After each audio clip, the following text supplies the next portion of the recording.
ఈరోజు మన జాతీయ పార్టీ అధ్యక్షులు గౌరవనీయులు కాబోయేటువంటి ముఖ్యమంత్రి గారు నారా చంద్రబాబు నాయుడు గారికి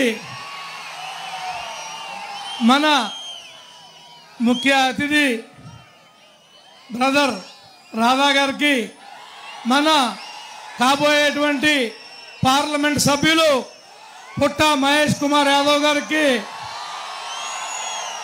మన జిల్లా అధ్యక్షులు గన్ని వీరాంజనేయులు గారికి ఈ కార్యక్రమానికి విచ్చేసినటువంటి తెలుగుదేశం జనసేన బీజేపీ నాయకులకు కార్యకర్తలకు మన కుటుంబ సభ్యులందరికీ కూడా ప్రతి ఒక్కరికి కూడా పేరు పేరున హృదయపూర్వకంగా నమస్కారాలు తెలియజేస్తా ఉన్నాం.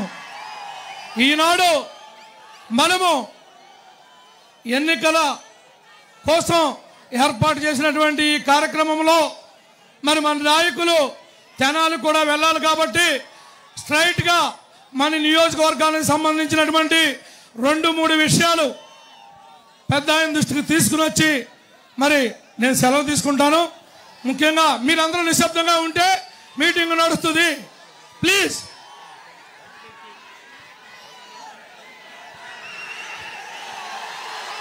ముఖ్యంగా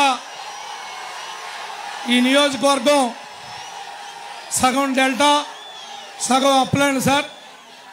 నియోజకవర్గం అంతా కూడా పట్టిసీమ మీరు ఇచ్చినటువంటి పోలవరం ద్వారా కొంత మేరకు అవకాశం ఏర్పడింది సాగునీరు ఇవ్వటానికి తాగునీరు ఇవ్వటానికి. మిగిలింది మీరు డిసెంబర్లో 2019-18లో 100 కోట్లతో పట్టిసీమ నుంచి 2 లిఫ్ట్లు మీరు శాంక్షన్ చేశారు సార్. వీళ్ళు కనీసం ఇప్పటికి 1 రాయి కూడా పెట్టలేదు. వాటికి ప్రధానమైనటువంటి సమస్య ఏలూరు రూరల్ మండలంలో కృష్ణా నుండి వచ్చినటువంటి వ్యర్థ పదార్థాలతో కలిసినటువంటి నీరుని మంచినీళ్ళుగా ఉపయోగిస్తున్నారు సార్.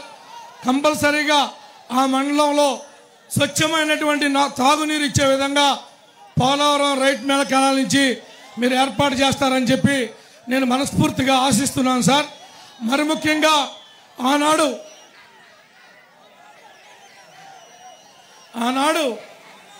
మన నాయకులు కార్యకర్తలు సీసీ రోడ్లు కానీ డ్రైన్లు కానీ వేసి చాలా ఇబ్బంది పడ్డాం సార్. దాన్ని కూడా దృష్టిలో పెట్టుకోండి.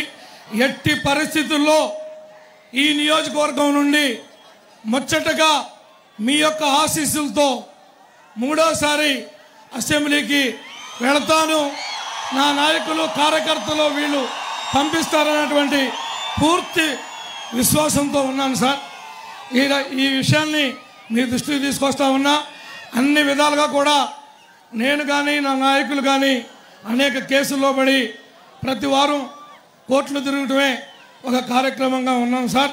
అవన్నిటిని కూడా మీరు అధికారంలోకి వచ్చిన తర్వాత నాయకులను అందరినీ కూడా బయటపడేయాల్సినటువంటి అవసరం ఉంది. ఏ తప్పు చేయకుండా ఇబ్బంది పడ్డాం సార్. మరి ముఖ్యంగా మీరు మాకు ఇచ్చినటువంటి ఎంపీ క్యాండిడేట్ని మేము కూడా మాకున్నటువంటి పార్లమెంట్లో 7 ఏదైతే 2014 ఉన్నటువంటి ఉమ్మడి జిల్లా ఫలితాలు ఏమైతే ఉన్నాయో మళ్ళీ వాటిని తిరగరాసి మీకు కానుకగా ఇవ్వబోతున్నాము అని చెప్పి కూడా ఈ సందర్భంగా మీకు తెలియజేసుకుంటున్నాం సార్. మరి వీటన్నిటిని కూడా దృష్టిలో పెట్టుకుని తమరు నాకు ఈ అవకాశం ఇచ్చినందుకు ప్రత్యేకంగా అభినందనలు తెలియజేస్తున్నా, ధన్యవాదాలు తెలియజేస్తున్నా. జై తెలుగుదేశం, జై జనసేన, జై బీజేపీ.